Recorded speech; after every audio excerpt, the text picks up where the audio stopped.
O tema dessa lição 8, ele é um texto de um autor que se chama Roberto Schwartz, que é um especialista em Machado de Assis, é um marxista, um importante teórico brasileiro, né? E que ele tem esse texto sobre o qual eu vou apresentar, fazer uma reflexão, peço que vocês leiam o texto, né? A partir da disponibilidade dele em PDF. E basicamente eu trago ele por dois motivos aqui. Tá? O primeiro motivo é o seguinte: a gente precisa entender, né, desde a aula anterior em que eu apresentei o surgimento do jornalismo no Brasil, a gente precisa entender que houve uma movimentação positiva, clara, nítida, que resulta na própria independência do país em relação a Portugal, né? Da chegada dessas ideias iluministas aqui, da circulação das ideias, dessa ideia da razão jogando luz contra o obscurantismo das tradições, etc. Mas, por outro lado, fica sempre uma pergunta que parece que meio que colocar em xeque até que ponto realmente isso tem algum valor, que é a pergunta de por que se esses ideais iluministas chegaram aqui, circularam, né? Por que os avanços não foram maiores? Tá? E aí, principalmente a partir da aula que vem, isso, do ponto de vista histórico, né, vai ficar bem claro para vocês. Quer dizer, quais foram os avanços e aonde que esses avanços pararam e uma série de problemas assim que persistiram. Persistiram por mais de 100 anos no Brasil e que não foram resolvidos, apesar das ideias iluministas de igualdade, liberdade e tal terem chegado aqui, né? Então, fica essa pergunta, por que né, aquilo que tinha um potencial tão maravilhoso de avanços, de reformulação e tal, por que travou, né? Quer dizer, que é uma pergunta que em todo momento acaba voltando à tona. Quer dizer, por que uma sociedade de gente tão com acesso ao conhecimento e tal, não sei o que lá, vai lá e elege um governo horroroso, né? Há momentos em que parece que a gente olha assim e nem acredita, fala, nossa, que retrocesso, né? A gente usa essa terminologia, que retrocesso, que coisa não anda, não melhora e tal. E por quê, né? Sendo que a sociedade moderna, com acesso a conhecimento, a iluminismo, a racionalidade e tal. E aí esse artigo, justamente fazendo uma leitura histórica, né, ele vai dar uma resposta bastante clara para esse tipo de situação. Né? A ideia de que, então, já desde o título dele, ideias fora de lugar, quer dizer, as ideias fora do lugar apropriado, não adianta nada. Infelizmente, é isso, quer dizer, existe uma limitação do poder das ideias, né, até onde elas vão, e a partir de um certo momento elas não conseguem avançar mais do que aquilo que as condições históricas, digamos assim, né, que estão dadas ali, permitem a elas avançar, por mais que a gente gostaria que fosse diferente, né? E aí, nesse sentido, quer dizer, a gente tenta combater um pouco a ideia também de que, por outro lado, quer dizer, apesar dos avanços de vez em quando brecarem e tudo mais, por outro lado, de vez em quando elas encaixam no lugar certo e voltam a ter uma potência transformadora, né? Que se elas não estivessem ali, talvez as coisas não acontecessem, né? Um pouco essa a perspectiva aí que se coloca, né? Quer dizer, como é que a gente lida com esse impulso inicial que parece que o iluminismo deu para a história do Brasil e para o desenvolvimento brasileiro e que o jornalismo trouxe, então, como contribuição para esse desenvolvimento, como é que, num segundo momento, a gente lida com as decepções que também ocorrem, né?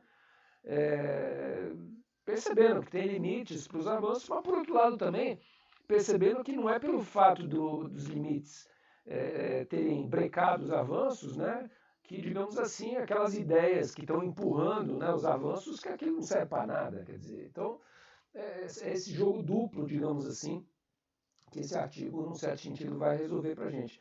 E, por outro lado, quer dizer, vai também introduzir para a gente um conceito que torna mais clara, né, torna mais claro o fato histórico, né, que a gente vai ter que se deparar a partir já da aula que vem, de que ao mesmo tempo que surge um jornalismo de nítido caráter questionador, crítico e de transformação dos problemas do mundo, né, por outro lado, surge também um jornalismo de bijuteria, quer dizer, que não quer que nada mude e que acaba fazendo o próprio jogo do poder, né? Então esse artigo nos dá um pouco também instrumentos para entender por que isso acontece. Quer dizer, porque mesmo sendo origem do conceito de jornalismo que a gente trabalha aqui, né? Esse compromisso com o iluminismo, com a Revolução Francesa, com as transformações, por que ao mesmo tempo surge uma outra coisa, ao mesmo tempo, no mesmo lance, digamos assim, em que surgem veículos jornalísticos que divulgam isso, ou seja, que fazem jornal de verdade, né? Vão surgir uma série de outros modos de comunicação, né? Que a princípio a gente não chamaria nem de jornalismo, porque são pura e simplesmente uma referência, uma tentativa de prestar serviço, digamos assim, a essa própria tradição, né? Em vez de querer que a tradição mude, né? Quer dizer, acaba se submetendo à tradição e fazendo uma espécie de jogo ali para que a tradição, inclusive, se preserve, né? Que mantenha se do jeito que ela é, mesmo com uma série de problemas. Quer dizer, um jornalismo, né, que apoia a tradição, tá? Então, esse que é o duplo embate aí, que eu acho esse artigo muito próprio, né, porque ele oferece instrumentos justamente para pensar essas coisas, né? Então eu vou bem passo a passo, assim, de quais são os avanços que o artigo vai fazendo, né, lendo parágrafo por parágrafo, como é que isso vai sendo construído, tá? Então, logo no primeiro parágrafo, quer dizer, o Robert Schwartz ele levanta um problema para a gente entender a questão da influência das ideias iluministas no Brasil, que ele chama de um fator primordial e básico, né, de que essas ideias do iluminismo, elas, por defenderem como um direito fundamental do ser humano a liberdade, elas colocam para o sistema econômico como modo de garantir a liberdade e de fazer a economia funcionar, elas propõem a instituição do trabalho livre, ou seja, de que alguém possa vender a sua força de trabalho para alguém que tem condições de transformar aquilo em produtos econômicos, né? Mas coloca então essa ideia do trabalho livre como uma forma de relacionamento entre as pessoas dentro de uma sociedade na perspectiva iluminista, burguesa também, claro, né? Mas enfim, coloca esse trabalho livre como um princípio então dessa ciência econômica de matriz liberal iluminista, tá?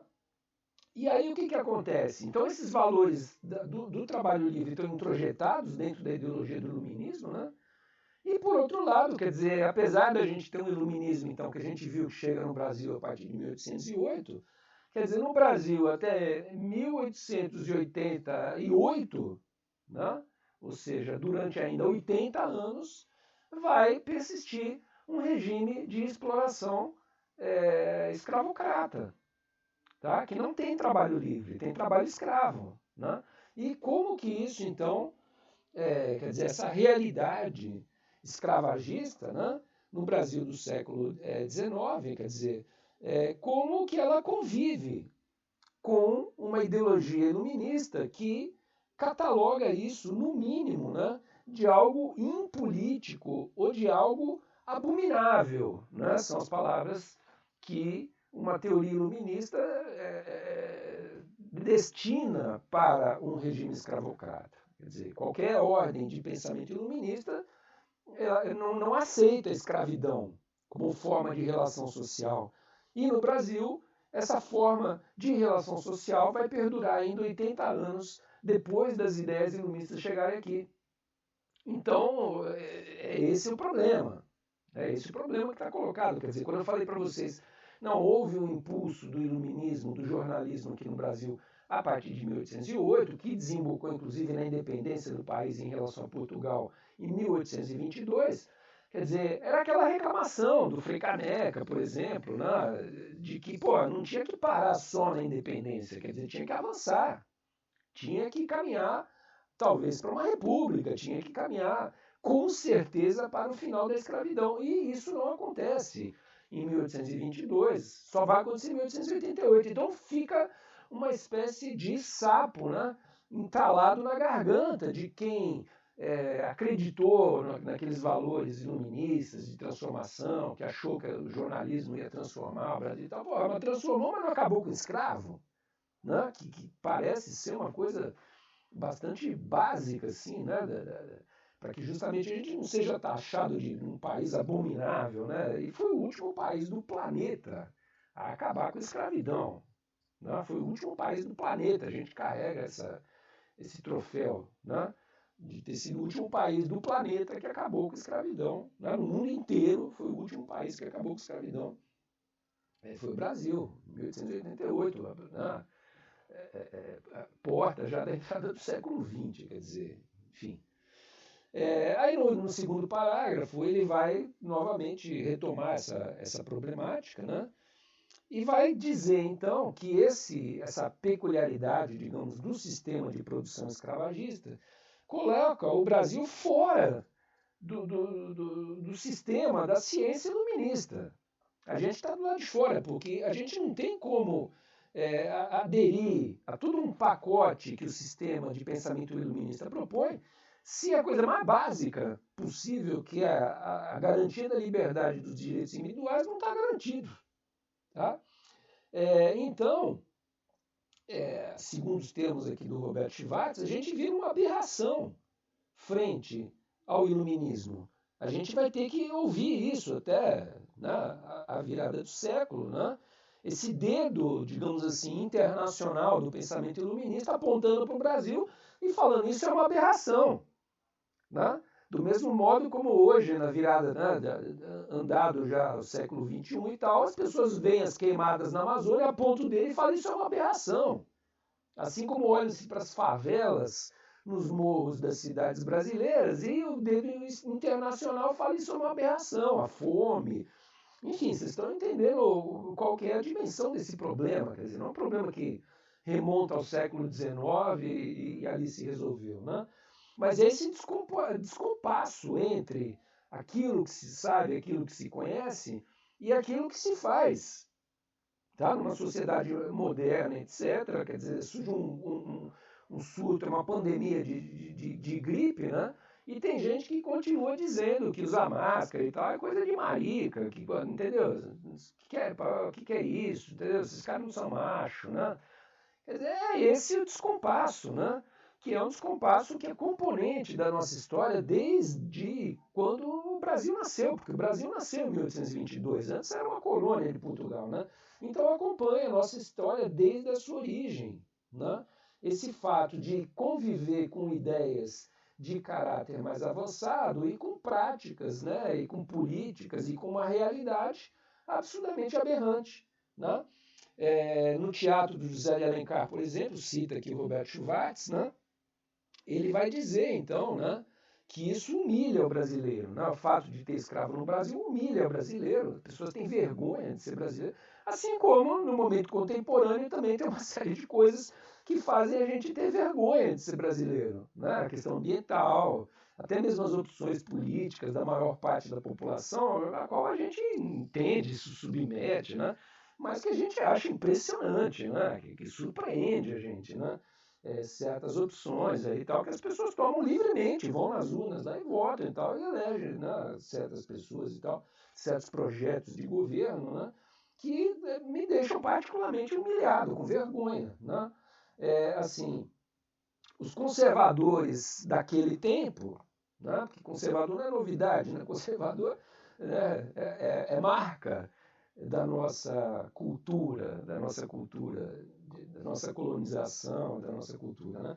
Conservadores daquele tempo diziam o seguinte, olha, em relação à questão da escravidão, diziam assim, pô, antes ter bons negros lá submetidos à chibata, do que deixar morrer um pobre irmão branco. Eram os argumentos da época.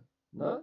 Quer dizer, eles acusavam os ingleses e holandeses e tal de serem hipócritas, né? Porque tinha inglês pobre, né? E que achavam então mais interessante que todo branco, né, não fosse pobre e que todo escravo vivesse embaixo da chibata. Quer dizer, tentando justificar, então, num certo sentido, por que a escravidão deveria existir e deveria se manter.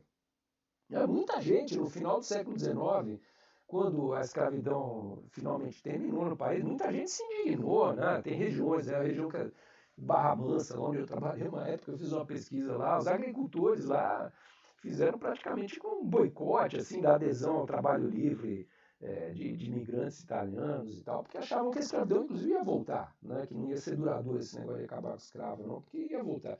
Mas enfim, para mostrar, então, que os conservadores da época, né, batiam pesado, mas, enfim, independente do discurso conservador ou do discurso de um liberal, que nem o Zé de Alencar, né, o que salta aos olhos a partir dessa discussão toda, né, aonde, só para complementar a frase dos conservadores aqui, diziam que o nosso escravo era feliz, né, enfim, e que os liberais eram hipócritas, né, o fato de que toda essa argumentação, esse debate de época, coloca para a gente o problema da coexistência, né, de argumentos a favor e contra a escravidão e da realidade escravagista, né, que vai persistir durante 80 anos. Tá? Então, no terceiro parágrafo, o que ele vai dizer? Né? Ambos os pensamentos revelam justamente a disparidade do escravagismo em relação ao ideal iluminista. Tá? Esses discursos são prova disso, né? De que há essa diferença. Por quê? Porque na Europa, quer dizer, onde as ideias iluministas efetivamente tinham um determinado estágio, digamos assim, de realidade que se acoplava entre essas ideias, quer dizer, lá elas não estavam fora de lugar, lá elas tinham um lugar encaixado, digamos assim, onde elas acabaram com a escravidão, promoveram o trabalho livre, etc. O Roberto Schwartz vai dizer, olha, isso não quer dizer que as ideias iluministas sejam maravilhosas, porque realmente havia pobreza, havia exploração daquilo que vai se tornar, a partir da análise marxista, né, características da exploração do trabalho por parte do capital, essa coisa toda. Quer dizer, né, isso não quer dizer que isso é um mundo maravilhoso, mas que era um lugar que pelo menos ninguém era escravo. Né? Então existia uma adesão, digamos assim, das ideias liberais com o pensamento, com a realidade europeia. Né? Mas aqui, quer dizer, o que vai dizer o Schwartz? Né? A própria referência a direitos humanos que aparece na Constituição de 1824, né? Quer dizer, 2 anos depois da independência, Dom Pedro promulga uma Constituição, a gente vai ver um pouquinho esse episódio na aula que vem de novo, né? Mas assim, isso tornava ainda mais odiosa a própria Constituição, porque a Constituição não conseguia trazer no seu bojo parágrafos dos direitos humanos e manter a escravidão do mesmo jeito. Né? Quer dizer, como se fosse uma lei morta. Até a nossa lei, quer dizer, não se fazia valer. Tá? Como hoje também se diz muita coisa da Constituição de 88, que tem uma série de garantias lá fundamentais e tal, que também 2020, né? Ou seja, 30 anos depois, e aquelas coisas não viraram aquilo que a gente chama de letra morta, né? Que não viraram realidade. Quer dizer, essa facilidade de lidar com uma lei que não se aplica no real. Quer dizer, como é que pode um negócio desse, né? Enfim, essa condição de lidar com essa situação paradoxal de você ter ideias que não combinam com o lugar onde essas ideias estão sendo faladas, estão sendo pensadas, estão sendo discutidas, né? De maneira nenhuma, né? Então as ideias, quer dizer, não descrevem a existência, não descrevem a realidade, elas estão fora do lugar, que é a tese básica aí desse artigo. No parágrafo 4, ele vai começar a discutir que ele acha que refletir um pouco sobre as causas dessa situação característica, né, do iluminismo brasileiro, do pensamento crítico brasileiro, e ele vai se propor, então, a tentar criar uma teoria para explicar por que isso acontece aqui no Brasil, né, qual que seria a nossa peculiaridade. E ele acha que a solução para equacionar isso é a constatação de que o Brasil conseguiu manter um regime de produção escravagista dentro de um mundo capitalista. Tá? Então, essa situação de interface, digamos, entre dois mundos, que permite ao Brasil, né, quer dizer, como que criar uma cápsula, né, interna em que esse absurdo da escravidão se mantém enquanto regime só de produção da mercadoria. Mas por quê? Porque depois essa mercadoria entra em navios e entra nos portos, e aí a gente virou liberal. Aí a gente virou participante do livre mercado, e país exportador, e manda dólar para cá, e manda não sei o que para lá, né? Então, que a gente conseguiu manter essa dupla faceta, digamos assim, né? Essa interface entre um mundo capitalista que faz exigências em termos de que a gente entregue produtos em troca de divisas e tudo mais, importe produtos também, né? E meio que para esses caras, meio que do jeito que você está fazendo as coisas, quer dizer, se você usa mão de obra escrava ou não, isso é um problema teu interno, enquanto país, né? Mas o próprio mercado capitalista internacional ele não está preocupado com isso. Quer dizer, vocês percebem que a análise do Robert Schwartz é uma análise que tem uma validade, assim, inclusive contemporânea, quer dizer, a ponto da gente perceber, né, que países como a China, por exemplo, são países completamente ativos e constituem a maior economia do planeta hoje, em termos de negociações internacionais e tudo mais, né? E que as pessoas não se preocupam de saber qual que é o regime político lá interno da China, e aliás nem sabem qual que é, não sabem nem se é bom ou ruim.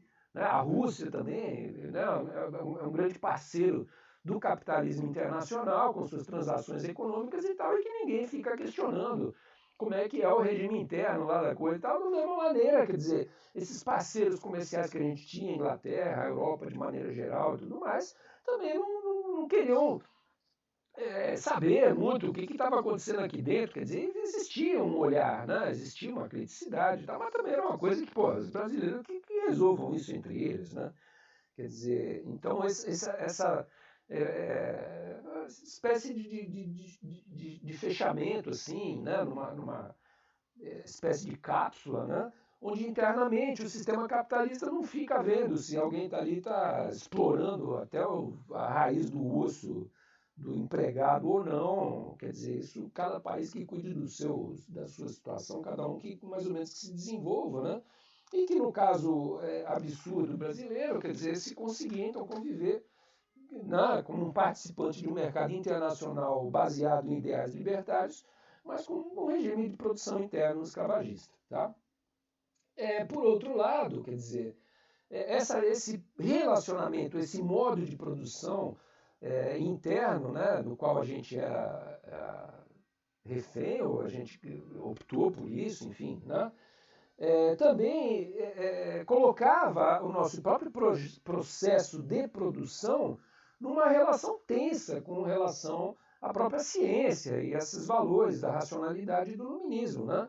Por exemplo, né, ele vai dar o exemplo aqui da questão da especialização e divisão do trabalho. Né? Existe uma tendência, né, desse pensamento racionalista e iluminista de dizer para os países, olha, vocês precisam cada vez ser mais produtivos, vocês precisam buscar produtividade, vocês precisam qualificar sua mão de obra, vocês precisam ter, né, graus interessantes de resultado nas suas linhas de montagem, nas suas linhas de produção agrícola, né, que envolvem tecnologia, etc. Né? Então existe uma espécie de motor de desenvolvimento dos processos internos que faz parte de um modo de produção, né, antenado com esses valores iluministas. E aqui no Brasil não.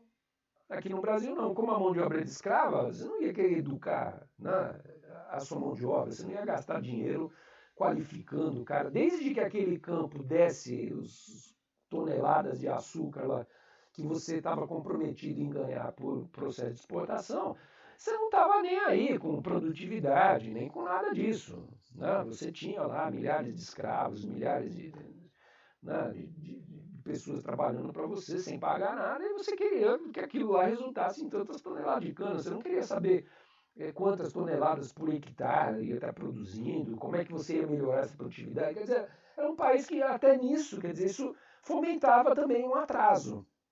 Um descompromisso com avanço tecnológico, com desenvolvimento de processos de produção mais produtivos, né?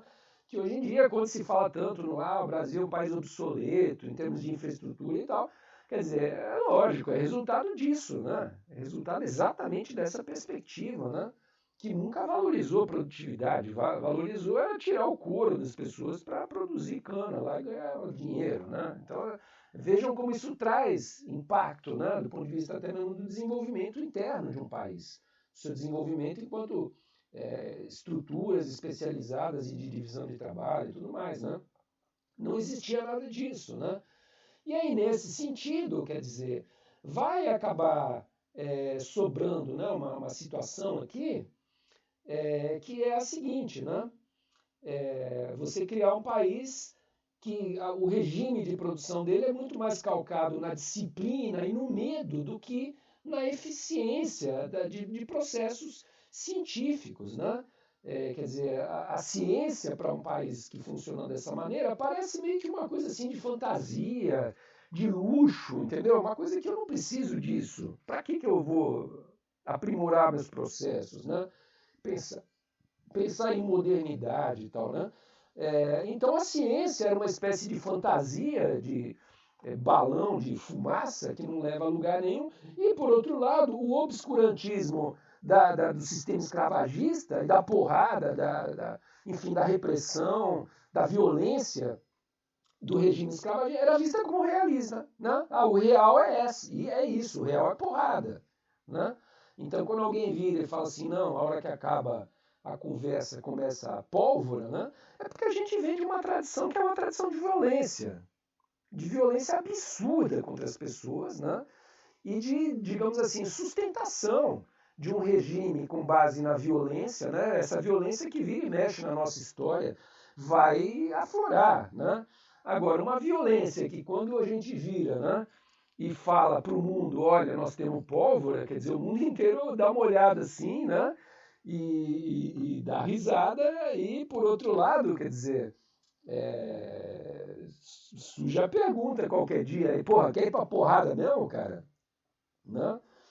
Quer dizer, de nem perceber, né, que se por acaso, né, pôde se manter 80 anos de dominação escravagista aqui com base na violência, né, quer dizer, quando se fala de outros países, de outros valores, quer dizer, esse tipo de conversa, né, parece suscitar o retorno de fantasmas aí, né, de fascismo, de nazismo, etc., que evidentemente no mundo contemporâneo não são bem-vindos, né, não são bem vistos, né, e que com certeza vão gerar alguma ordem de reatividade e de repercussão. Mas, enfim, continuando na conversa aqui do Schwartz, né, só quero explicitar para vocês como essa questão da violência foi, né, a realidade brasileira em detrimento da ciência, da modernidade, dos pensamentos liberais, né? Isso durante uma centena dos nossos 200 anos de existência, né? Nós temos 200 anos, 100 anos foram de porradaria em cima de escravo, né? Então, vejam o quanto isso não marcou nossa cultura, nosso pensamento, né? Então, meio que a impressão de que a ideologia liberal descarrilhava, quer dizer, as ideias estavam fora de lugar, tá? E aí o Roberto Schwartz começa a fazer uma análise de como que isso é possível na nossa sociedade, né? Tentando fazer uma análise dos estratos sociais que sustentavam essa realidade escravagista. Então ele vai dizer, olha, basicamente, por que isso acontece? Porque a gente tinha três classes sociais. Uma classe era o latifundiário, senhor de escravo, tá? Que não queria que essas coisas mudassem. Por outro lado, tinha o escravo, que era o cara que estava submetido a essa violência. E, no terceiro lugar, tinha aquilo que ele coloca entre 4 aspas aqui, o homem livre, né? Dentre os quais a gente poderia colocar, inclusive, o jornalista, o intelectual e tal, que a gente viu um pouquinho como é que surge, né? Na aula passada, mas esse homem livre, entre tantas aspas, né? Por que ele coloca essas tantas aspas aqui? Nesse homem livre. Porque, na verdade, como não existia internamente justamente um sistema de distribuição, de divisão de trabalho e de mão de obra de trabalho livre, tá?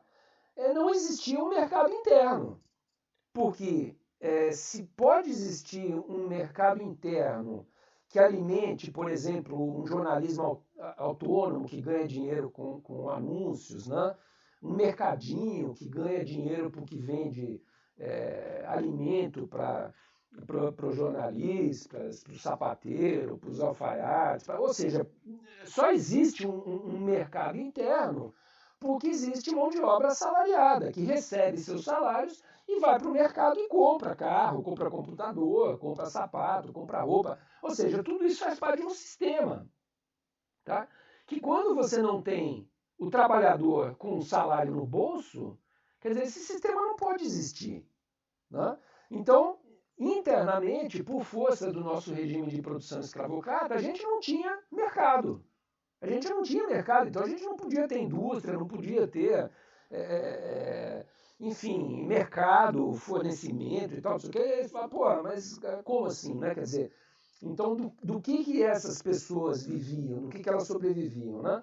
E aí o Roberto Schwartz vai dizer, olha, assim, os senhores de escravo, evidentemente, viviam da exportação, do dinheiro que vinha de fora e alimentavam o seu luxo com importações também de produtos e tudo mais. Então esse tinha realmente capital na mão para consumir e ele também consumia porque ele tinha que comprar comida para os escravos e tinha que comprar as coisas para manter o sistema de produção dele funcionando e tinha que pagar pelo menos alguns capatazes, algumas pessoas lá que forneciam uma espécie de estatuto de trabalhadores que gravitavam em torno dele, mas que justamente esses trabalhadores, pelo fato de gravitar em torno dele e de não terem opção de trabalhar no escritório da esquina, e tal, porque não tinha escritório nenhum, né?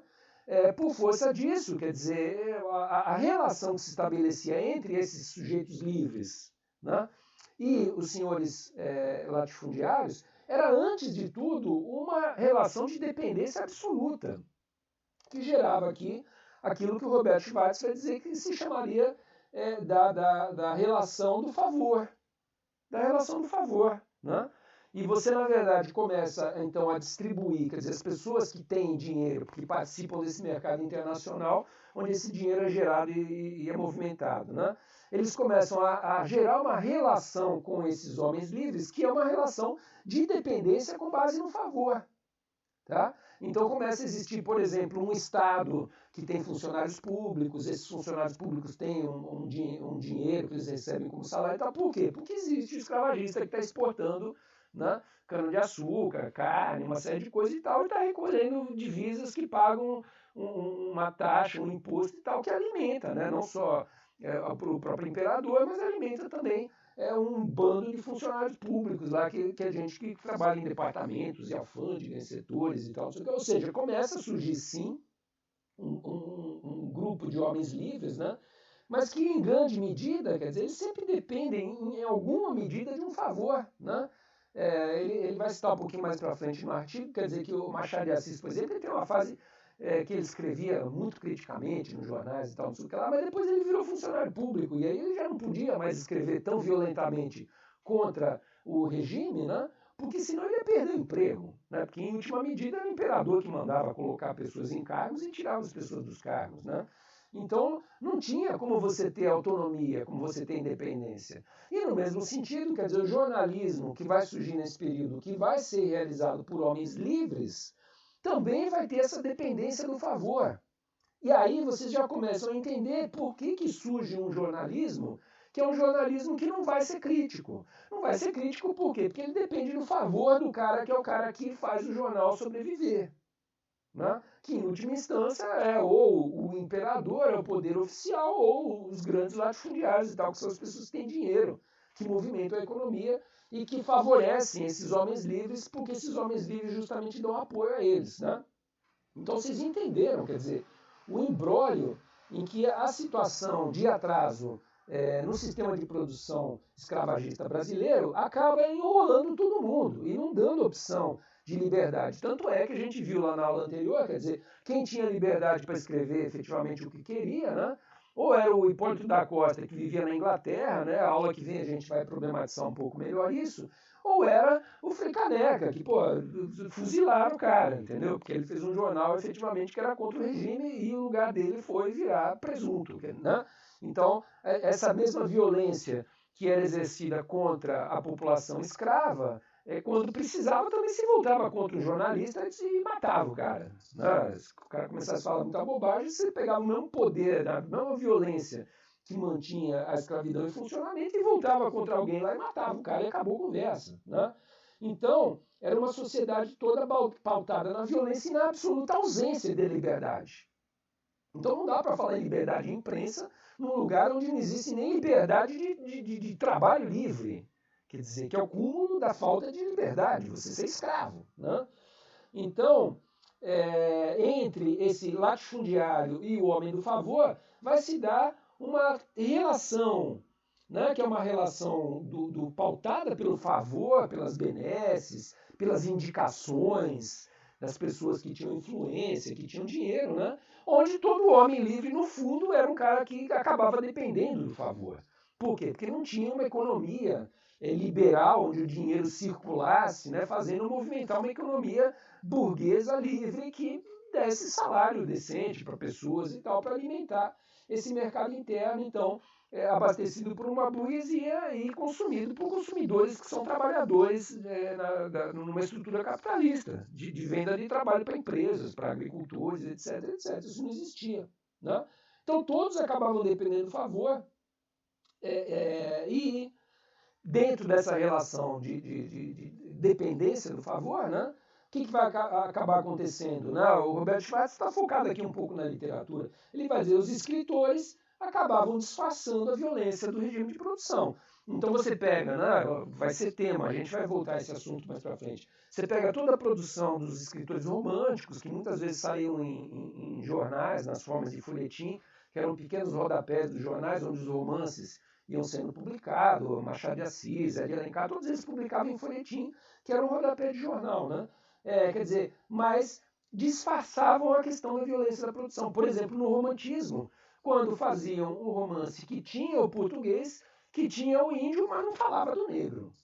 Né? Então, basicamente, apresentava como representação literária da sociedade brasileira o índio e o branco, o português. E não falava uma vírgula do negro. Né? Então, esse tipo de benevolência ou de disfarce em relação a essa questão que aparece na literatura também vai aparecer no jornalismo. Também vai aparecer no jornalismo. A hora que vem a gente vai ver. Quer dizer, os grandes momentos em que o jornal, na verdade, não falava de nada que interessava. Né? Por quê? Porque se falasse do que interessava, matavam o cara. Foi o que aconteceu com o Frei Caneca, porque falou mal do Dom Pedro I. Tá? Então, perceba qual era, assim, apesar de ter havido um arranque, talvez, de 100, 200 anos no Brasil, quando a gente saiu do obscurantismo lá, enfim, de inquisição, inquisitorial religioso brasileiro, para uma sociedade onde, pelo menos, independência a gente conseguiu ganhar. Por outro lado, quer dizer, outras grandes mazelas da situação, fundamentalmente a questão da liberdade, né? Que é incompatível com a escravidão, a gente não conseguiu resolver. Tá? Por quê? Porque boa parte do jornalismo não ia mais falar desse assunto. Deixa isso para lá, entendeu? Que é o processo que a gente vai ver em cada pico, digamos assim, de criticidade e recrudescimento da criticidade do jornalismo, a gente vai ver quais foram os motivos em cada um dos momentos históricos. Mas foi exatamente isso que aconteceu. Quer dizer, no momento que apertava a coisa, ninguém falava daqueles assuntos que podiam incomodar a quem tinha poder e quem tinha dinheiro. Tá? Então, o que aconteceu? Por um lado, a gente desenvolve uma sociedade que ela é toda pautada numa espécie de emotividade calcada na figura do favor. Então eu cativo, né, os poderosos, o que é uma característica marcante da cultura brasileira, né, de ser serviçal de gente no poder, de gente que tem influência, que tem muito poder. Né? A gente tem essa característica marcante, né, de uma certa classe social que se coloca como, né, submetida àquele poder de maneira completamente sem nenhum pudor, digamos assim, né? Fazendo o jogo mesmo do poder e não está nem aí, né? Que caracteriza essa tentativa de criar esse vínculo do favor em relação aos poderosos. Por outro lado, ninguém teve a coragem de desenvolver uma teoria, digamos assim, ou uma filosofia brasileira que fosse então, defensora desses valores, né? Ninguém teve a cara de pau de criar um livro. Então, ele vai dizer aqui, né? Da mesma maneira como Kant elogiava, né, a potência da liberdade como uma potência que dá a gente uma condição de agir ético, que é um negócio lindo, maravilhoso, você agir eticamente, né, com base na sua liberdade. Quer dizer, ninguém teve coragem aqui de escrever um anti-Kant, digamos assim, que fosse defender a subserviência. Né? Então, o que acontecia? Aí, como a gente não tinha um anti-Kant, a gente continuava declamando o Kant lá, que defendia a liberdade e mantinha a nossa sociedade escravocrata num outro regime, que era o regime do favor e da servidão. Era um regime de servidão em relação aos poderosos. Né? E que, do ponto de vista do homem livre, quer dizer, aquilo era uma classe intermediária, digamos assim, que referendava os poderosos o quê? Para não ir morrer de fome. Né? Não tinha opção. Né? Então acabava tendo que entrar nesse esquema do favor se quisesse chegar a algum lugar. Se não quisesse chegar a algum lugar, ia ser aquilo que é o temor até hoje, né? da grande ameaça que se coloca contra qualquer brasileiro, que é o seguinte: não quer entrar no esquema, não quer entrar no sistema, então vai morar numa favela. Imagina ser pobre no Brasil, isso é um horror, né? Então é isso, quer dizer, uma sociedade que vive o tempo inteiro ameaçando, né, essa classe média, essa classe do favor e tal, do preço de que, se não quiser entrar no esquema, vai morar numa favela, então. Né? Quer ser de partido de esquerda e tal, não sei o que lá, então vai viver lá. Né? Então esse tipo de dilema, né, que coloca assim um peso nas costas de quem quer arcar com as consequências de uma criticidade, né, coloca um peso considerável, né, nas costas dessa pessoa. Né? Que poucos espaços, digamos assim, vão se abrir para um cara desse. Quer dizer, o cara pode até ser político e ser eleito, porventura, por um partido de esquerda e tal. Mas e depois que acabar a eleição e ele não reelege lá, ele vai trabalhar onde? Qual é a empresa privada, de capital privado, que vai contratar um ex-sindicalista para trabalhar lá dentro? Né? Vocês estão entendendo, então, aonde que chega, né, essa dimensão da violência que ocorre nesses sistemas aí, com base no modo de funcionamento econômico. Mas na época era mais rasgado ainda, porque era simplesmente escravidão. Né? Então a gente prefere ler ideais iluministas, né, e, enfim, dentro de ocupar lugares dentro de uma burocracia de serviço público, de cargos e tal, que vai dar para a gente algum lugar, digamos assim, nesse sistema, né? Quer dizer, e criar uma espécie de maluquice linguística, digamos, na qual a gente defende uma coisa e pratica outra, né? Quer dizer, defende independência e continua dependente.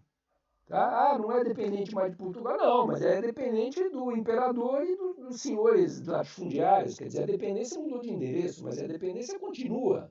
Ninguém é independente, ninguém conseguiu liberdade plena, porque não tem espaço para liberdade. Por um lado, aquilo que é capricho desses senhores poderosos passa por utilidade. Então isso é bom para o país, não, isso vai fazer a gente desenvolver. Não, é um capricho danado do cara lá, né? Como o Dom Pedro II, por exemplo, que mandava para o exterior, participava daquelas feiras internacionais com barracas e tal. Aquilo era um capricho, não era uma porta de abertura de desenvolvimento econômico real. Né? Por quê? Porque não tinha economia, porque não tinha livre mercado, porque não tinha consumidor, era escravo. Né? Ou era cupincha. Né? Então, essa relação aí que o país mantinha, né? Que vai olhar para situações que se resolvem por parentesco, então alguém que é desembargador nomeia o filho desembargador para entrar no lugar dele e vai vender isso como mérito. Né? Então, é uma sociedade que tem essa facilidade, digamos assim, de pegar uma coisa e dar outro nome para a coisa.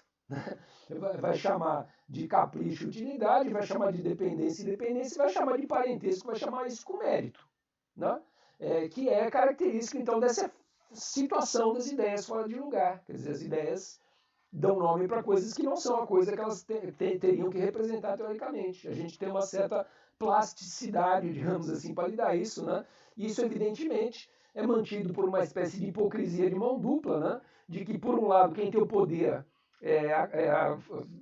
fala, né, dessa maneira hipócrita, e por outro lado o homem livre também fala dessa maneira hipócrita, né? Porque no fundo o beneficiado dessa situação vai ser o homem livre, e quem fica levando na cabeça é o escravo que não tem chance nenhuma, né? Então esse tipo de situação, que vocês vejam que mesmo numa situação onde escravidão não existe mais, acaba reproduzindo um modo de relacionamento entre o grande poder econômico político com uma espécie de casta intermediária lá de vantagens, né? Que acaba compactuando num jogo, né, de hipocrisia que vai perdurar durante muito tempo até hoje. Tá? Então as ideias, nesse sentido, elas viram o quê? Elas viram uma espécie de ornamento. Porque eu estou falando de Kant, estou falando de Rousseau e tal, não sei o que lá, na sacada e pedindo para o meu escravo trazer um suco de laranja, entendeu? Aí vira uma coisa realmente maluca, né? Uma espécie de ornamento. Você lê esses pensadores libertários, etc., numa situação de escravagismo que vai durar ainda 80 anos. Quer dizer, o favor impede a denúncia da farsa. Né? A frase dele aqui, muito interessante. Por quê?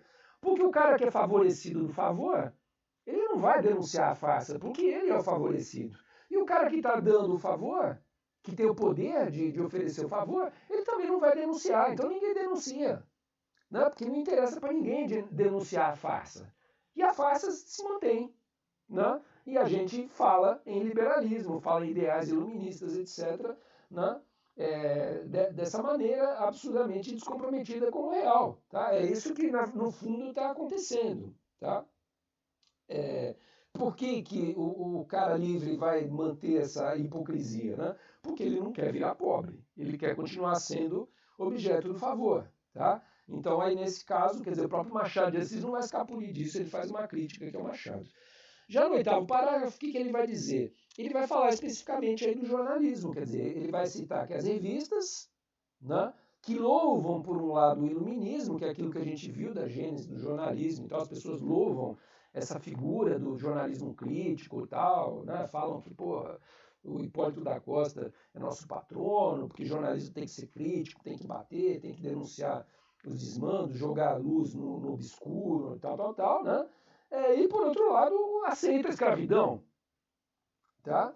Então, a imprensa que vai se fazer segundo essa dupla relação vai continuar publicando coisas em papel jornal, em formato de jornal, mas o conteúdo que vai ser colocado dentro dessas folhas vai ser assim, charadas, vão ser conhecimentos gerais, vão ser qualquer bobagem, informações internacionais, vão ser o folhetim, que são os romances, as novelas publicadas nos jornais, né? Quer dizer, essa ideia de dizer que, não, o Brasil agora tem jornal, estão circulando e tal, e você vai ler o jornal, o que tem lá? Pô, tem piada, tem, né, folhetim, ou seja, aquelas discussões de fundo, né, que o Hipólito da Costa, por exemplo, promovia quando discutia regime de governo, discutia regime econômico, liberalismo, interferência de Estado e tal, tudo isso vai rareando dos jornais e até desaparecer. Tá? As grandes causas do nosso jornalismo do século XIX, vocês vão ver lá, elas vão ser bem pontuais, quer dizer, nos momentos apropriados, né? Essas causas vão voltar à tona, mas nos outros momentos eles vão basicamente desaparecer, dando margem ou a um jornalismo áulico, que faz o jogo do governo e defende, inclusive, ou a um jornalismo desse de salão, assim, que vai, né, vendendo romance, coisas outras que não tem o menor sentido crítico, né? Então, um pouco a discussão é essa. E quando tem discussão crítica, quer dizer, fica nessa forma também de ornamento, de dizer, não, porque é liberdade, isso é liberdade, aquilo, tal, não sei o que lá, e depois manda pegar o escravo lá, fazer alguma coisa para ele. Então, essa hipocrisia generalizada que vai predominar no século XIX. Aí ele diz assim, ó, o máximo da hipocrisia é o hino da República Brasileira, que tem uma frase lá que diz o seguinte: que vergonha que escravos aqui outrora tenha havido, né? E o outrora do hino da República é 2 anos antes, né? Porque a diferença de tempo entre a abolição e a República é de 1 ano, né? E o hino é do ano seguinte. Então, 2 anos depois de acabar a escravidão, o hino chega na cara de pau de dizer que, pô, outrora tem havido escravos no Brasil e tal. Pô, 2 anos atrás acabou esse negócio, né? Então, essa naturalidade de lidar com essa plasticidade da linguagem, né, no sentido de poder transformar aquilo realmente num comportamento absurdamente hipócrita, né, de que as ideias fora de lugar, elas são completamente e absurdamente plásticas. Quer dizer, você pode ser uma pessoa extremamente moderna e extremamente liberal, etc., no seu falar, no seu agir, etc., até o momento em que sua namorada resolve sair com alguém e tal, não sei o quê, e aí de repente você mostra efetivamente quem você é, né? E aí aflora toda essa violência da cultura brasileira, né? Aí a gente começa a entender melhor por que pleno 2020 a gente tem tanto caso ainda de feminicídio, de abuso sexual por padre, por religioso, por médico, né? Aí a gente começa a entender um pouco melhor o que acontece. Quer dizer, são nesses momentos que a gente vê aflorar a real, né? Porque a hora que você vê um cara que tentou molestar 150 pacientes dele, né? Que de repente, infelizmente, no momento histórico atual, essas coisas estão vindo à tona e tal. Ele não fez isso ontem, entendeu? Ele fez isso durante 50 anos, né? E nunca a coisa veio à tona. Então, parece que agora, pelo menos nesse particular, a coisa está mudando, né? Agora, tem outros particulares, quer dizer, a gente pega lá a polícia do Rio de Janeiro, que mata 3.000 pessoas por ano e tal, né? Então, cada particular desse vai ter que ser analisado, vai ter que ser discutido, até um dia que talvez a gente chegue a ter uma polícia cujo objetivo, quando o cara ingressa na polícia, não seja matar as pessoas, né? Seja justamente fazer cumprir a lei, enfim, outras finalidades que não são as atuais. As finalidades atuais são pegar a arma para dar teco na cara de quem merece ou de quem não merece também. Isso também não faz muita diferença. Né? Então, essa coisa desse contraste do discurso com a palavra, que é uma coisa que é uma lição excepcional desse artigo. Né? Então, ele vai dizer o quê? Né? Que nós gravitávamos em torno do capitalismo numa situação que nos permitia, né? Ser, de alguma maneira,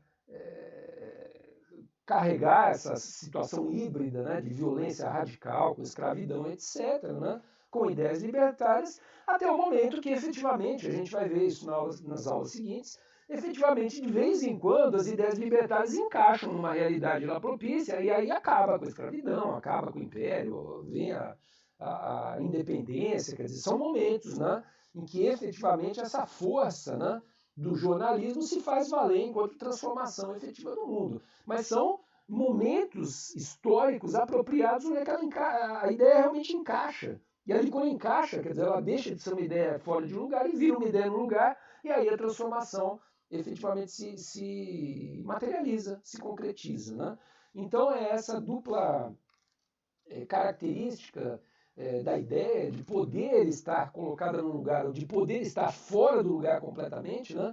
Que eu acho que é o mais interessante desse artigo, mas fora isso, quer dizer, toda essa reflexão que ele traz para a gente pensar a questão do Brasil e dessa plasticidade, né, que a gente tem de lidar com teorias mais libertárias, né? Quer dizer, todo mundo ecologista, maravilhoso e tal, e queimando a Amazônia, né? Então é esse tipo de paradoxo, né? Entre pensamento, entre o que a mídia divulga. Pô, a mídia é super avançada, defende a ecologia, tem Globo Ecologia, tem isso, tem aquilo, não sei o que lá. E o sistema produtivo está botando a Amazônia abaixo na base da fogueira, quer dizer. Então são esses paradoxos, né? Que essa lição ela ensina para a gente que isso é uma característica muito forte da própria cultura brasileira, que a gente vem de uma tradição nesse sentido, né? Onde a gente lidou tranquilamente com o fato de ter uma realidade atrasada, até porque esse atraso já foi bastante maior em tempos mais passados, né? Quer dizer, a gente parece que está sempre meio que um pouco correndo, um pouco que atrás, né? Do pensamento contemporâneo, que é um pensamento justamente que é gerado também no exterior, até isso também complica a situação. Por quê? Porque a gente não tem coragem de criar uma teoria aqui no Brasil que explica as coisas do jeito como são aqui, né? Quer dizer, a gente teria que ter muita cara de pau para chegar e realmente fazer uma teoria que mostre como as coisas são aqui, né? Que é o que acontece nos momentos em que, enfim, a gente exerce criticidade, então. Então a gente exerce criticidade, né? A cara de pau seria alguém tentar justificar uma eleição de um fascista em plenos 2020, né? Esse tipo de coisa seria a cara de pau. E a outra relação que a gente tem de ter com essa situação é de realmente exercer uma crítica violenta contra as coisas que a gente acha que estão erradas, né? Mas sempre nessa perspectiva de como a liberdade não é absoluta, quer dizer, essas coisas raramente, ou talvez com menos intensidade, venham à tona e a gente tem que estar, então, buscando brechas, né? Onde, apesar da liberdade de imprensa efetivamente ser uma liberdade de empresa, né? Quer dizer, de vez em quando a gente consegue angariar um momento histórico, alguma coisa que faz com que a imprensa efetivamente veicule informações críticas, né? E porventura talvez encaixe isso num momento histórico em que essa leitura crítica também resulte numa espécie de transformação, né? É como assim, elege um presidente absurdo, conservador de direita. Não, tudo bem. Aí a imprensa briga com esse cara e surge uma condição que mesmo dentro da liberdade de empresa, né, o jornal A, B, C querem que falem mal do presidente. E aí os jornalistas começam a falar mal do presidente e não por falar, mas sim porque merece realmente que falem mal dele, né? Porque a proposta dele é horrorosa, é absurda e tudo mais, e aí começa a ter a crítica, né? E a crítica vai batendo, vai batendo, vai batendo, mas a população continua dando apoio. Quer dizer, por quê? Porque não existe um momento histórico preciso e dado, né, em que efetivamente se encaixa. Aí, num certo momento, pode ser que encaixe. Aí, quando encaixa, quer dizer, as pessoas não vão reeleger a figura, né? Então, é esse tipo de jogo, né, que faz com que os avanços, na verdade, do jornalismo sejam avanços muito lentos, muito graduais, o que vai gerar uma certa dor, né? Porque a gente queria que as coisas fossem mais rápidas, né? A gente queria lá em 1822 que tivesse acabado a escravidão, acabava com monarquia, acabava com o império e virava uma república, que nem já era nos Estados Unidos, né? Mas a gente teve que esperar ainda 100 anos para que isso acontecesse aqui. Quer dizer, é esse delay, né, que incomoda a gente por um lado, mas que por outro lado faz com que o jornalismo seja essa força crítica que consegue, né, manter em circulação essas ideias e que porventura em algum momento encaixem em um lugar apropriado e fazem as coisas virar, né? Isso que é o interessante, né? É o interessante, né? Eu que já estou há mais tempo nessa estrada aí, eu já vi grandes mudanças, quer dizer, eu 1980, quando eu fui participar do primeiro comício que eu fui em São Bernardo, de Dia do Trabalhador, etc., né? Era um ambiente assim, estava todo mundo ali morrendo de medo da polícia chegar dando tiro na gente e tal, não sei o que quer dizer. E isso já não existe mais, né, hoje, né? Enfim, não sei quando vocês estiverem vindo a aula, você vai ter voltado, mas pelo menos hoje, né, as pessoas vão para a rua fazer manifestação e tal. Tem outro tipo de problema, mas esse tipo já não existe mais, né? Então, quer dizer, aos poucos vão ocorrendo pequenas evoluções, pequenas movimentações, etc., num processo de tensão entre ideias avançadas, interessantes, etc., e os passos que o mundo concreto, a nossa realidade objetiva, o nosso Estado, a nossa política, a nossa economia conseguem dar, né, meio que sempre que um pouco atrasados, né, sempre com um certo delay em relação àquilo que poderia ser, né, o que gera para a gente uma certa frustração, mas por outro lado é a força que realmente vai mover as mudanças e que tem que ser então mantida também em funcionamento, tá bom?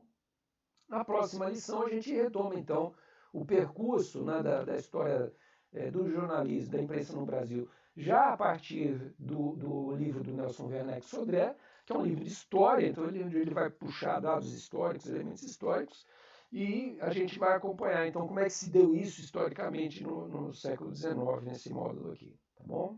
Valeu.